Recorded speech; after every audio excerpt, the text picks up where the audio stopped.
एक साधक भाई का प्रश्न है कि तत्व ज्ञान किसे कहते हैं, किसको तत्व ज्ञान होता है, ये तत्व ज्ञान होता क्या है। जय श्री हरि। पूज्य गुरुदेव के चरणों में बारंबार प्रणाम। साधकों के प्रति तत्व ज्ञान को जो परम पूज्य स्वामी रामसुखदास जी महाराज ने परिभाषित किया, उसे श्रवण करते हैं और जानने का प्रयास करते हैं कि तत्व ज्ञान अर्थात क्या। पूज्य स्वामी जी कहते हैं, परमात्म तत्व का ज्ञान कारण निरपेक्ष है, इसीलिए उसका अनुभव अपने आप से ही हो सकता है, इंद्रियां, मन, बुद्धि आदि कारणों से नहीं। जब तक नाशवान वस्तुओं में सत्यता दिखेगी तब तक बोध नहीं होगा। बोध होने पर अपने में तो दोष रहते नहीं और गुण दिखते नहीं। जो हमारा स्वरूप नहीं है उसका त्याग कर दिया जाए तो जो हमारा स्वरूप है उसका बोध हो जाएगा। कहने का तात्पर्य, जब ईश्वर अंश जीव अविनाशी, अपने अविनाशी स्वरूप का ज्ञान हो जाए, वही तत्व का ज्ञान है। पूज्य स्वामी जी कहते हैं, साधक में कोई भी आग्रह नहीं रहना चाहिए, न द्वैत का न अद्वैत का। आग्रह रहने से बोध नहीं होता। पूज्य स्वामी जी कहते हैं, जब तक अहम है तब तक तत्व का ज्ञान का अभिमान तो हो सकता है, पर वास्तविक तत्व ज्ञान नहीं हो सकता। जब तक अपने में राग द्वेष है तब तक तत्व बोध नहीं होता, केवल बातें सीखी जा सकती है। तत्व ज्ञान होने से कई जन्म नहीं लगते। उत्कट अभिलाषा हो तो मिनटों में हो सकता है, क्योंकि तत्व सर्वदा सदा विद्यमान है।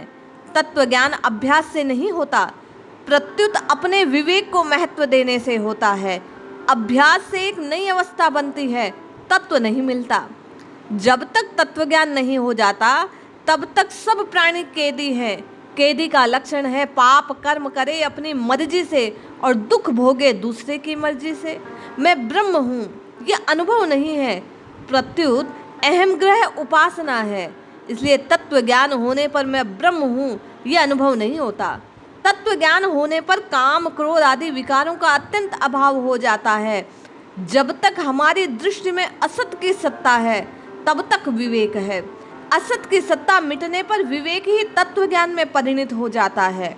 अपने में और दूसरों में निर्दोषता का अनुभव होना तत्व ज्ञान, जीवन मुक्ति है।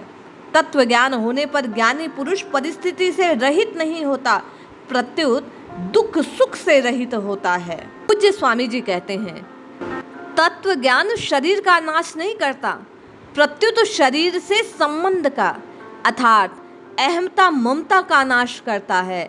तत्व का ज्ञान अज्ञान का नाश ही एक बार होता है, सदा के लिए हो जाता है। जैसा है वैसा अनुभव कर लेने का नाम ही ज्ञान है, जैसा नहीं है वैसा मान लेना यही अज्ञान है।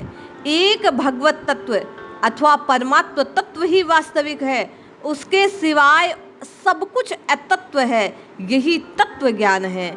मिलने वाली प्रत्येक वस्तु बिछड़ने वाली होती है, पर जो नित्य प्राप्त परमात्म तत्व है वह कभी किसी अवस्था में नहीं बिछड़ता, चाहे हमें उसका अनुभव हो अथवा ना हो। परमात्म तत्व का वर्णन नहीं होता, प्रत्युत अनुभव होता है। परमात्म तत्व के सिवाय अन्य की जितनी भी स्वीकृति है उतना सब अज्ञान ही अज्ञान है। पूज्य स्वामी जी कहते हैं, संपूर्ण देश काल क्रिया वस्तु व्यक्ति अवस्था परिस्थिति घटना आदि का अभाव होने पर भी जो शेष रहता है वही परमात्म तत्व है। वास्तव में भगवान भी विद्यमान है, गुरु भी विद्यमान है और तत्व का ज्ञान भी विद्यमान है।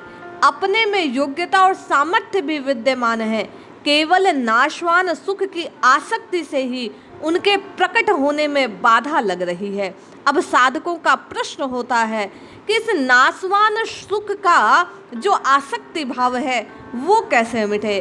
तो पूज्य स्वामी जी कहते हैं, जब साधक संतों की बात मानकर, योगियों की बात मानकर, जिन्होंने अनुभव किया है उनकी बात को आदर देता है, इस जिह्वा से राम राम कहना आरंभ करता है, तो धीरे धीरे नाम के प्रताप से अंतःकरण का मेल दूर हो जाता है और उसे अपने अविनाशी स्वरूप का ज्ञान होता है। परमात्मा तत्व की सत्ता का बोध होता है, अज्ञान मिटता है, अभिमान नष्ट हो जाता है। उपाय केवल एक है, तत्व को जानने का, परमात्मा को पाने का।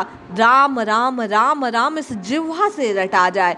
जैसे ही साधक हठ पूर्वक जिह्वा से नाम रटना आरंभ करता है, मन लगने लगता है और मन के लगने से मन में छाई हुई दुविधाएं मिटने लगती है, द्वैत हटने लगते हैं, अद्वैत तत्व, उसी परम तत्व का प्रकाश छाने लगता है। इसलिए आप और मैं पूज्य स्वामी जी के कहे अनुसार नाम की रटना लगाना आरंभ करें तो तत्व का ज्ञान स्वतः हो जाएगा। जय श्री हरि।